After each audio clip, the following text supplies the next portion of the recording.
Last week, Orbea released what is quite possibly the most divisive bike launch I've ever seen. It's a beautiful day out today, so I thought maybe we'd sit down and talk a little bit about it. So Orbea has taken this bike and turned it into an e-bike, and that e-bike is, well, not much of an e-bike at all. It's called the Rayon RS, and they spec'd it with a 290 watt-hour battery and a 40 Newton meter motor. That motor is typically found on road and gravel bikes, so it's not a huge assist, and a lot of people are thinking, why bother doing this at all? When it first came out, I think the general consensus was confusion and not really getting the entire purpose of it. I happen to kind of be the type of rider that really likes this idea. It's exorbitantly expensive. It's either $20,000 or $14,800, but let's be real, these builds are phenomenal. They're like top of the line. You either get a Float X2 Neo that's not even available on the regular market yet. The whole system's powered off of the central battery, so you're getting a dropper post that's wired into it.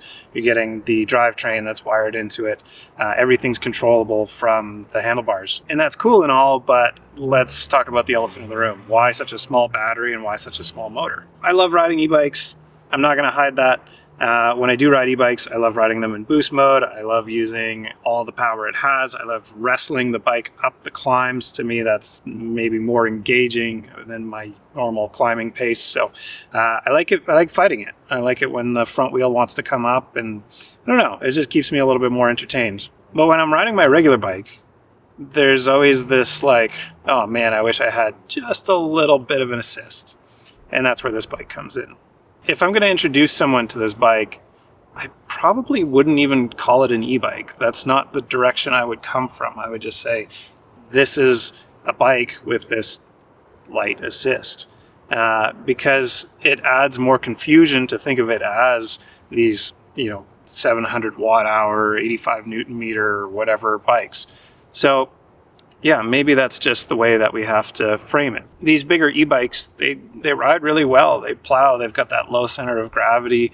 I actually find they corner really well, and they're a blast to ride. But at the end of the day, I often find myself being like, man, I wish I could have ridden that trail on my standard enduro bike. Just to clarify that last point a little bit, I don't think this is replacing an e-bike.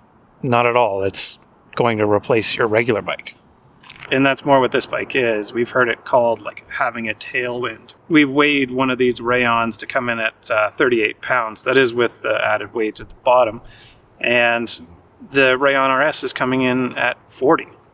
I would like to see Orbea come out with a build that's maybe not quite as baller as the other ones. Maybe something that's a little bit more accessible to the general public.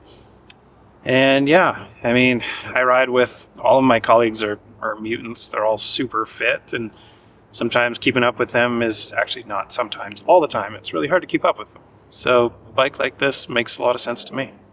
Just a quick video today, but yeah, let me know what you think about this bike. Chat about it in the comments, or you can even call the shop and talk to me. See you guys later.